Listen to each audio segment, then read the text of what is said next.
네, 개막은 어떻게 준비가 되고 있는지 중간 점검. 사실상 이제 중간이라기 보다 이제 거의 뭐 9회 말 점검 정도 되겠습니다. 자, 막바지에 이르렀다. 자, 오늘 왜 제가 혼자 나와 있느냐? 재택이다.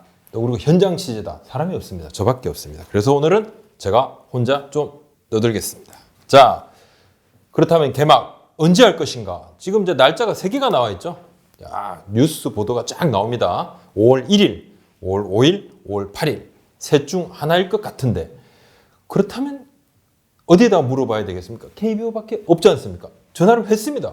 그랬더니만 KBO에서는 21일 날 이사회에서 결정이 날 것입니다. 이렇게 이야기를 합니다. 왜냐? 뭐 당연하죠. 이사회가 결정을 하는 것이니까요. 근데 현재로서는 5월 극초반, 그러니까 5월 1일에 뭔가 결정을 하는 것은 조금 부담스러워하는 그런 모양새입니다. 그런데 최근 지난 14일 이사회에서 약간의 기류 변화가 있었어요. 그래서 KBO 그리고 KBO 이사회는 이제 10개 구단 사장단 모임이니까. 그러니까 사실은 이제 보면 KBO와 KBO 이사회와 구단은 한 몸이다. 그래서 이제 144경기에 연연하지 않겠다. 경기 수를 줄이는 것도 어느 정도 감안을 할 수 있다.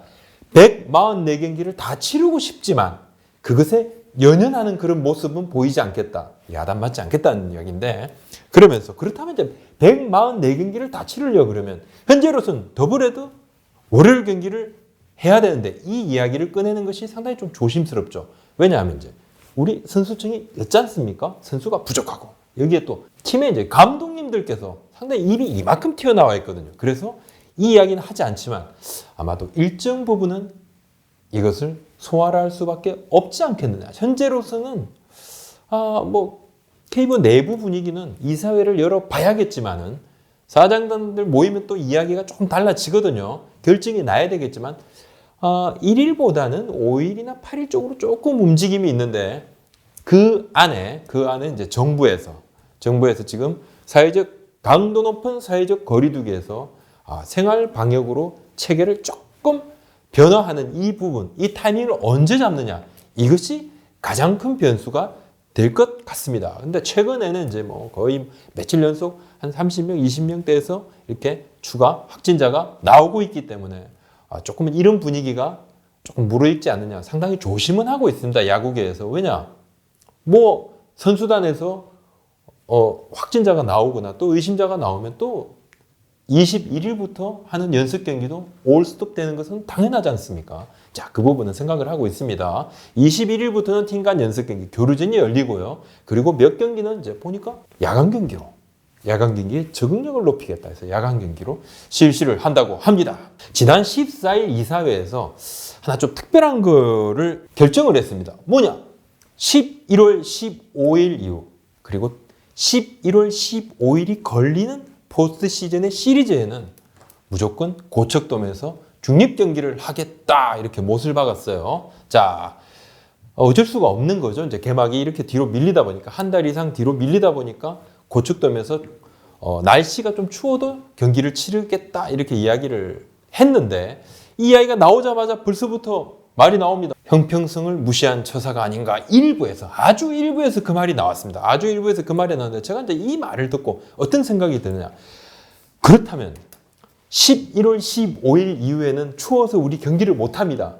주위에서 아니 고척돔이 있는데 왜 그런 말씀하세요? KBO에서 예를 들어서 형평성 때문에 이렇게 하지 못합니다. 그러면 기사가 한두 개가 아니라 10몇 개가 쏟아질 겁니다. 이런 비상시국에 지금은 형평성보다는 뭔가 더 큰 거를 생각해야 될 때가 아닌 것인가 이렇게 진짜 완전 십자포화가 쏟아졌겠죠. 비난의 십자포화가. 그렇다면 과연 이제 고척돔에서만 경기를 치르게 되면 홈 구장으로 쓰고 있는 키움은 유리한 것인가. 물론 키움이 올 시즌 두산 베어스와 함께 2강으로 꼽히고 그리고 뭔가 포스트 시즌 진출할 수 있는 가능성이 상당히 높은 팀이고 지난해 또 한국 시리즈를 치르기도 했지 않습니까? 물론 지난해 한국 시리즈에서 두산을 상대로 사전 전패, 또 홈에서도 2번이나 다 졌습니다만 그렇다면 홈에서 하면 좀 더 유리한 것인가? 제가 한번 그래서 통계를 한번 찾아봤습니다.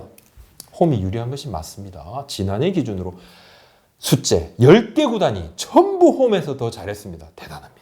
자, 두산 베어스 전체 승률이 6할 1푼 5리인데 홈에서는 6할 5푼 3리, 키움은 6할 1리, 6할 4푼 4리, SK 6할 1푼 5리, 6할 2푼. 자, 말하기가 힘드니까 뒤에 이렇게 쫙 내드리겠습니다. 그리고 롯데마저도 3할 4푼 승률이 4할 8리까지 올라가더라. 그렇다면 이제 홈에서 하게 되면 조금 그런 말이 나오지만 현재로서는 현평승 물론 논란이 있을 수 있지만 첫 번째, 키움이 포스트 시즌을 치를 수도 있고 그렇지 않을 수도 있다. 자, 그리고 키움이 그 전에 아마도 지금 KBO에서 생각을 하는 부분은 플레이오프 즈음에 11월 15일이 딱 걸릴 것 같다 이렇게 이야기를 하고 있습니다. 자, 뭐 그 전에 탈락을 할 수도 있고 올라갈 수도 있고 변수는 조금 있지 않습니까? 예를 들어서 11월 15일에 플레이오프를 다 치른 다음에 이제 한국 시리즈에 걸릴 것 같다. 그러니까 11월 15일이 딱 가운데 들어가는 시리즈는 처음부터 고척돔에서 다 여는 것으로 이렇게 지금 결정을 했는데, 자, 그렇지만 제가 이제 미리 한번 말씀을 좀 드려볼게요. 자, 이건 뭐 성견지명도 아니고 그냥 벌어질 일입니다. 자, 아마도 한 8월이나 9월쯤에 이런 이야기가 나올 것입니다. 날씨가 덜 춥고, 그리고 이제 뭐 태풍이라든지 이렇게 해서 비로 경기가 취소가 좀 덜 되고, 그래서 경기 소화가 조금 원활하다. 일정이 좀 빨리 간다. 자, 그렇게 됐을 때, 특히 이제 기아 타이거즈, 광주죠. 뭐 NC 다이노스, 창원, 그리고 롯데자이언츠, 부산같이 지방에 있는 구단, 뭐 대구도 마찬가지입니다. 자, 뭐 하나도 마찬가지겠네요. 지방 팀들 사이에서 이제 가을 야구를 갈 가능성이 높아졌을 때는 말이 나오겠죠. 이때부터 현장에서 이제 감독님들이 왜 제가 앞에서 말씀드렸지 않습니까? 홈 승률이 높으니까 또 우리 이제 팬들께서도 아니 언제 또 고척돔까지 가서 봐. 그리고 고척돔은 1만 6천 명 밖에 안 되지 않습니까? 물론 대전은 조금 작습니다만 1만 6천 명 밖에 안 되는 데다가 고척돔은 또 입장료가 더럽게 비싸요. 제일 비싸요. 그 팬들 입이 또 이만큼 나오거든요. 그래서 이제 감독님들이 한마디씩 하시겠죠. 아이 꼭 고척돔 가야 돼. 뭐 지금 뭐 이렇게 날씨도 안 춥는데 이런 이야기가 아마도 나올 것 같다는 거죠. 하지만 이제 그때 돼서 다시 논의할 수 있는 것은 아니다. 지금은 상황이 벌어지기 전에 이미 결정을 했지 않습니까?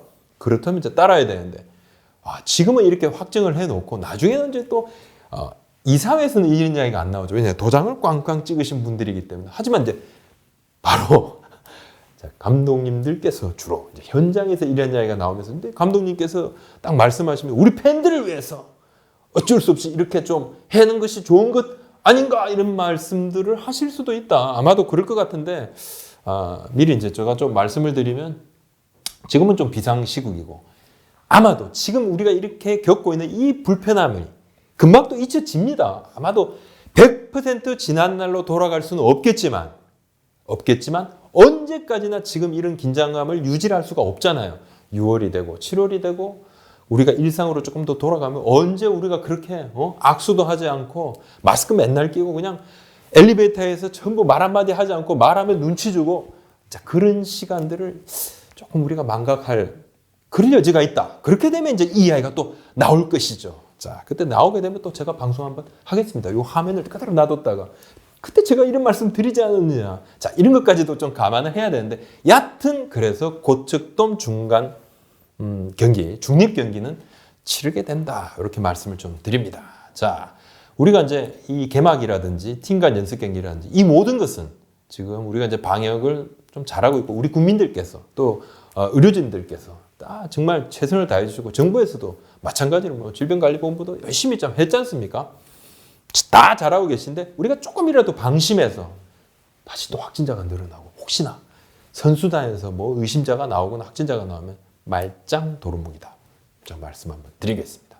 자, 그러면 다른 나라 한번 상황을 잠시 한번 살펴보겠습니다. 한미일 프로야구전에서 한국이 가장 먼저 개막을 할 것이 거의 확실시 되고 있습니다. 그렇다면 일본은 어떻게 되는 것인가? 일본은 이제 뭐 최근에 국가 비상사태를 선언을 했죠. 7개 도부현에서 선언을 했는데 다른 곳에서도 뭐 우리도 선언을 해달라 이러니까 뭐 일본 중앙정부에서 안 돼! 이렇게까지도 이야기하고 상당히 지금 상황이 비상시국이다. 그래서 4월 24일 날 개막을 하려 했는데 뒤로 밀렸죠. 지금은 어떻게 된 것인가? 지금 이제 팀별로 훈련을 하고 있는 팀도 있고 훈련을 도중에 중단한 팀도 있습니다. 그래서 지금 이제 일본은 시범 경기를 도중에 그만뒀죠. 개막 준비를 전혀 못하고 있는 상황이어서 뭐 5월 하순 이후로 넘어가는 것이 아닌가 이런 이야기가 나오는데 제가 그러면 근데 일본 이거 좀 보면서 그런 생각이 좀 들었어요. 프로야구 이야기는 아예 안 나옵니다. 왜냐하면 지금 일본의 상황이 상당히 좀 심각하거든요. 뭐 한국에 이렇게 확진자들이 막 수백 명씩 나올 때는 일본이 좀 강 건너 불구경 하듯이 또는 약간 좀 애처롭게 이렇게 보는 눈빛이면서도 좀 뭐랄까 당신네들이 그럼 그렇지 약간 이런 느낌도 조금 받기도 받았습니다만 그래서 지금은 이제 프로야구 논의는 아예 없고요. 일본 안에서 거의 없고 찾아보기가 좀 힘들고 뭐 수업 재개를 뭐 할 것인가 말 것인가 이런 이야기들 개인별 특별 생활 자금을 얼마를 주니 많이 이런 이야기들 그리고 의료 붕괴라든지 그다음에 지금 방호복이 부족해서 오사카 지사 같은 경우는 비옷이라도 빨리 좀 우리 일반 시민들께서 좀 주시라 이런 이야기도 하고 지금 상당히 좀 심각한 상황인데 근데 묘한 기사를 하나 봤어요. 제가 한 사흘 전이었나요? 일본 한 언론이 한국 특파원발로 기사를 올렸는데 한국이 이렇게 빠르게 코로나19를 이렇게 잡은 이유에 대해서 이야기를 합니다. 왜냐하면 일본은 초기에 왜 한국처럼 못했느냐 이런 이야기가 나왔는데 그래서 이제 이야기를 하는 것이죠. 한국은 좀 특수 상황인데 휴전 상황이고 그래서 공중보건이라는 것이 있다. 당신들 몰랐지? 일본 국민들한테 딱 공중보건이 거의 병역을 대체하는데 이런 사람들이 정말 엄청 많기 때문에 가서 다 지원하고 코로나19 방역에 진두지휘를 했다.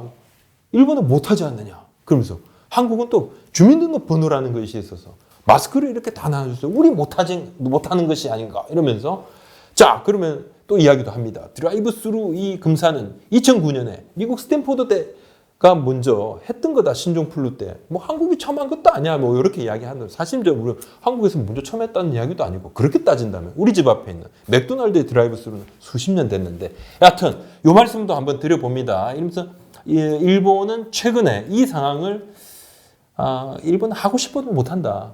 그러니까 한국은 조금 통제된 사회 아니냐. 이런 식으로 우리는 개인의 자유를 이야기를 하던데 저는 그래서 좀 덧붙여 이 이야기는 좀 하고 싶었어요.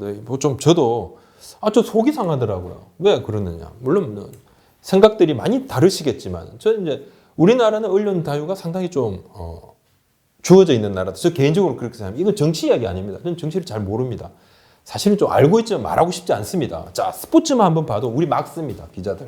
막 써요. 한 번 잘하면 여기까지 올려요. 못하면 바로 그냥 급전직하. 우리는 막 쓰죠. 이런 자유도 있고 팬들 자유스럽게 막 쓰잖아요. 댓글도 막 쓰시고 욕도 막 쓰시고 저는 우리 구독자분은 아니신 것 같은데 댓글에 야, 이 안경제비 너 이런 이야기도 쓰시고 근데 자, 그렇다면 우리나라 이제 언론에 대한 국민들이 불만이 높죠. 저도 알고 있습니다. 몇 분께서 너 거기서 뭐 하느냐 이런 이야기도 하고 하시는데 비판적인 시각이 우리가 이제 견지를 하고 우리는 이게 오른쪽이 됐든 왼쪽이 됐든 막 쓰잖아요. 막 씁니다. 근데 일본 언론은 이상하게 그런 게 상당히 부족하더라고요. 이번 사태를 정점으로 저는 그런 생각했어요. 몇 명이 검사 받았는지 그래서 몇 명이 양성이 나왔는지 양성률이 몇 %인지 궁금하다는 댓글이 맨날 있어요. 일본 언론에. 근데 그런 걸 정확하게 다루질 않습니다. 그래서 제가 한번 찾아봤어요. 후생 노동성에 들어가 보니까요. 있더라고요. 자료가 있더라고요. 지금까지 한 10만 건 정도 했더만요. 일본이 우리나라의 이제 6분의 1 정도인데 인구 대비하면 상당히 10분의 1 이하인 것이죠. 자, 하루에 한 4,000명 수준 최근에 많이 늘었더라고요. 근데 양성률이 10에서 한 20% 정도 왔다 갔다 하면 굉장히 높은 거죠. 참고로 한국의 이제 양성률은 최근 이제 1% 이하로 조금 떨어졌고 우리 이제 검사량이 1만 5천을 넘어서 1만 8천 왔다 갔다 하다가 최근에 이제 5천, 4천 몇백 이렇게 있습니다. 클러스터 감염이 일어나지 않았으니까 검사 의뢰가 좀 줄어든 측면이 있겠죠. 자, 여하튼 여기까 말씀을 드리는 이유는 일본은 그렇다는 겁니다. 아무튼 좀 일본은 그렇다는 겁니다. 일본 분들이 우리 방송을 보지 않겠지만은 미국 한번 보겠습니다. 애리조나, 플로리다 모여서 무관중으로 치르는 방안 논의했는데 아무것도 결정된 것이 없다. 커미셔너는 우리 안전할 때까지 야구할 수 없다 이렇게 이야기합니다. 지금 언제 할지 몰라요. 6월 이후 쫙 밀려 있습니다. 그러니까 메이저리그 선수들이 진짜 전부 입이 이렇게 나와 있어요. 팬들 없이 야구하는 게 말이 되느냐 이렇게 하고 또 몇몇 선수들은 우리만 동떨어져가지고 야구하는 건 나는 반댈세. 자, 그렇게 이야기를 하고 있어요. 그래서 지금 미국도 마찬가지로 지금 뭐 트럼프 대통령하고 주지사들하고 지금 조금 감정 대립을 좀 하고 있죠. 그래서 경제활동 재개를 언제 할 것이냐 이거 갖고 막 이야기를 많이 하고 있습니다. 자, 그것이 돼야지 야후가 되는데, 자, 아직은 갈 길이 좀 멀더라. 자, 우리 구독자분들께서 몇 분께서 그런 질문을 또 주셨습니다. ESPN에서 KBO 리그 중계를 하고 싶다고 했는데 어떻게 됐냐? 좀 알아봐 달라. 야구부장 출동했습니다. 자, 알아보니까 2주 전에 연락이 왔습니다. KBO 리그가 개막을 하면 중계를 좀 틀고 싶다 이렇게 이야기를 하는데, 그러면 어떻게? KBO가 중계권이 없는 것이죠. 중계권이 있는 A클라 쪽에 연결을 해줬다고 합니다. 컨택을 해서 중계 방식이 어떻게 될 건지, 계약이 어떻게 될 건지 이제 협상 시작이고, 그렇다면 진짜 ESPN이 KBO 리그를 중계를 하고 싶어 하는 것인가? 당연히 생각이 있는 것이니까 컨택을 해왔겠죠. 그렇다면 중계권료는 아주 헐값일 것입니다. KBO에서도 생각을 하더라고요. 물론 뭐 그쪽에서도 아주 비싸면 응하지 않을 것이고, 예전에 메이저리그 생각을 해보면 이제 박찬호 선수가 이제 초반에 진출했을 때 그 당시에 메이저리그 중계권료가 아주 뭐 거의 뭐 쌌거든요. 근데 이것이 그냥 뭐 5배, 10배 막 뜁니다. 나중에 진짜 초대형 계약이 됐는데, 마찬가지로 우리도 뭐 처음에는 거의 뭐 송출료 정도만 받고 전달을 해줄 수도 아마 있을 것 같아요. 물론 뭐 더 큰 돈을 준다 그러면 감사합니다 하고 넙죽 받아야 되겠죠. 지금은 KBO 리그에 관심을 가진 건 미국의 프로스포츠가 올스톱이 됐잖아요. 그래서 뭔가 콘텐츠가 너무 부족한데, 뭐 야구 좋아하는 사람 많으니까 KBO 리그 경기도 좀 볼 여지가 있지 않을까. 그리고 예전에 우리 KBO 리그 영상들 유튜브를 통해서, 물론 약간 좀 웃기는 영상이고 메이저리그하고 약간 야구 문화가 다른 영상이 주를 이뤘지만 그 영상들의 조회수가 만만치 않았거든요. 막 좀 그런 것도 생각을 한 것 같기도 하고, 일단은 미쳐봐야 본전 아니냐, ESPN도 그렇게 생각을 하는데, 자, 그렇다면 좀 더 궁금합니다. 저는 그렇다면 우리 팬들 같으면 아무래도 우리가 우리 KBO 리그의 수준을 논함에 있어서 우리가 좀 메이저리그급은 아니지 않습니까? 우리가 잘하는 게 있으면 뭐 메이저리그급 수비다 이렇게 이야기하잖아요. 잘하는 게 있어야 그런 말이 나오잖아요. 못하는 건 그런 말을 하지 않지 않습니까? 수준은 메이저리그가 조금 더 높다 이렇게 봐지는데, 저는 우리보다 수준이 난 대만 리그를 보지 않습니다. 저는 호주 리그도 보지 않습니다. 물론 이제 볼 방법도 없었지만, 그렇다면 왜 봤느냐? 질롱 코리아가 가서 호주 리그를 방송을 해주니까 질롱 코리아가 있으니까 봤거든요. 근데 미국도 보니까 메이저리그에서 뛰던 선수들이 있어요. 근데 이 선수들이 뭐 아주 뭐 특 A급은 아니잖아요. 가장 유명한 사람은 저희 기아의 맷 윌리엄스 감독이 되실 것 같은데, 뭐 아는 사람이 좀 나오니까 그래도 좀 보지 않을까. 조금 저도 미스테리입니다. 자, 그렇다면 이들이 생각을, 우리가 보지 못한 부분을 보는 게 또 있지 않겠습니까? ESPN. 그렇다면 한국 야구에 이들이 바라보는 장점은, 제 나름대로 한번 생각을 해봤습니다. 물론 뭐 ESPN은 그 사람들한테 물어본다 하더라도 아직 뭐 계약이 확정이 되지 않았으니까 이렇쿵저렇쿵 말을 하지 않겠죠. 왜? 물어봤을 때, 물론 뭐 제가 시도도 안 해봤습니다만, 사실 물어봤을 때 우리가 이렇게 관심이 있어 그러면 돈을 더 많이 줘야 되니까 하지 않겠죠. 좀 미국 사람들은 좀 그런 게 있더라고. 계약되기 전에 입을 이렇게 닫고 있다가. 자, 그렇다면 우리나라가 가지고 있는 이 장점들 있죠. 치어리딩, 응원, 그리고 이제 우리가 이제 잘하는 거 빠던 이렇게 배트를 던지는 이런 부분도 있는데, 이제 요것도 있고, 또 여하튼 야구를 본다는 것 자체가 뭔가 지금 그래서 야구를 볼 수가 있구나, 이런 흥미는 조금 있을 것 같고, 아무튼 뭐 메이저리그 팬들이라고 해서 뭐 150km를 던지는 거 아니니까요. 야구는 이제 상대적이니까 못 던지면 잘 치고 잘 던지면 못 치고 둘 중 하나는 할 것 같다. 뭐 성사 가능성이 있습니다. 근데 KBO에서도 아직은 뭐 시작 단계라고 그러네요. 시작 단계라고 그러고 한번 좀 지켜봐야 되겠습니다. 조금 더 업데이트 되는 것이 있으면 또 전해드리겠습니다. 자, 오늘 말씀 여기까지 올리겠습니다. 고맙습니다.